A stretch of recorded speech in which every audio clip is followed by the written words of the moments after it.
मोर और राजकुमारी की प्रेम कहानी। एक राजा की बेटी राजकुमारी रूपमती बहुत खूबसूरत और दयालु थी। उसे सभी लोग प्यार करते थे, लेकिन राजकुमारी सबसे ज्यादा एक मोर को प्यार करती थी। वो मोर भी बहुत सुंदर था। राजकुमारी उसकी बहुत देखभाल करती थी। वो दोनों दिन भर साथ रहते थे। एक दिन एक ईर्ष्यालु मंत्री ने राजकुमारी और मोर को साथ देखा। वो चाहता था कि राजकुमारी उससे शादी करे, और राजकुमारी और मोर को साथ देखकर वो बहुत जलता था। उसने मोर को फंसाने की योजना बनाई। अगले दिन जब राजा और राजकुमारी राज्य के दौरे पर गए हुए थे, मंत्री ने सिपाही भेजकर मोर को पकड़वा लिया। उसने मोर को कैद कर लिया। मोर कैद हो जाने पर बहुत डर गया था। शाम को जब राजा और राजकुमारी वापस महल आए, तो राजकुमारी मोर को ना पाकर बहुत दुखी हो गई। वो दिन भर और रात भर मोर को ढूंढती रही, लेकिन वो मोर को नहीं ढूंढ पाई। अगले दिन सुबह एक लकड़हारा वीर, जो जंगल में लकड़ी काट रहा था, उसने मोर को एक पिंजरे में कैद देखा। उसने महसूस किया कि मोर डरा हुआ है और उसे कैद से छुटकारा चाहिए। वो मंत्री को नहीं पहचानता था, लेकिन वो जानता था कि मोर को आज़ाद होना चाहिए। उसने सावधानी से पिंजरे को खोला और मोर को आज़ाद कर दिया। मोर बहुत खुश हुआ और वो वहां से तुरंत उड़ गया। वीर लकड़हारा मोर के पीछे पीछे चलने लगा। मोर ने वीर लकड़हारे को एक पहाड़ी पर ले जाकर रोक दिया। मोर ने लकड़हारे के सामने जाकर कुछ देर तक खड़ा होकर देखा, फिर वो हवा में उड़ गया और थोड़ी देर बाद वापस आ गया। मोर वापस आकर वीर के सामने जाकर बैठ गया और एक अनोखा पत्ता लाकर दिया। वीर लकड़हारे ने उस पत्ते को देखा और उसमें कुछ लिखा हुआ था। वीर ने पत्ते पर लिखा हुआ पढ़ा।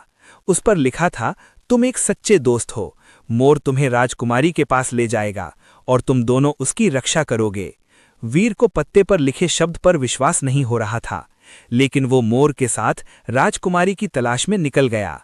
मोर वीर लकड़हारे को राजकुमारी के पास ले गया। वीर ने जब राजकुमारी को देखा तो उसे बहुत खुशी हुई।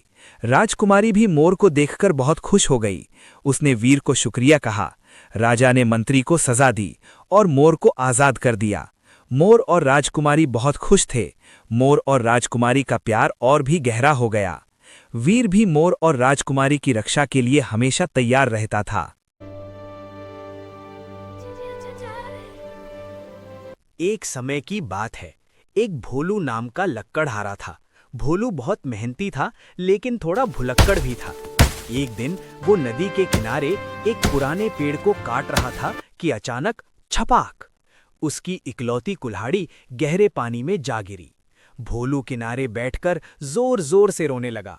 हे भगवान, अब मैं अपनी सेल्फी कैसे, मेरा मतलब है मैं लकड़ियां कैसे काटूंगा। तभी नदी में से बुलबुले उठे और एक सुंदर जलपरी बाहर निकली। जलपरी, क्यों रो रहे हो भोलू? भोलू, मेरी कुल्हाड़ी पानी में गिर गई है।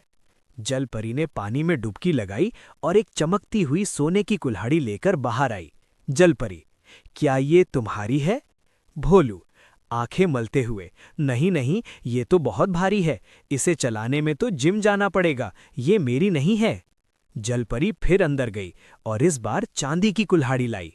भोलू, अरे नहीं, इसे तो चोर ले जाएंगे। मेरी वाली तो लोहे की थी, जिस पर थोड़ा जंग भी लगा था। जलपरी भोलू की ईमानदारी और उसकी मासूमियत देखकर बहुत खुश हुई।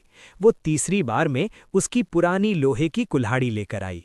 भोलू, हाँ, यही है मेरी प्यारी कुल्हाड़ी। जलपरी मुस्कुराई और बोली, भोलू, तुम बहुत सच्चे इंसान हो। मैं तुम्हारी ईमानदारी से खुश होकर तुम्हें सोने और चांदी की कुल्हाड़ियां भी इनाम में देती हूँ। भोलू तीनों कुल्हाड़ियां लेकर खुशी खुशी घर जा रहा होता है। तभी वो सोचता है, सोने की कुल्हाड़ी से पेड़ काटूंगा या इसे बेचकर एक नया ट्रैक्टर ले लूं, और वो खुशी से नाचने लगता है। कहानी की सीख, मॉरल, ईमानदारी का फल हमेशा मीठा होता है, भले ही उसमें थोड़ा समय लगे। अगर कहानी पसंद आए तो वीडियो को लाइक करें।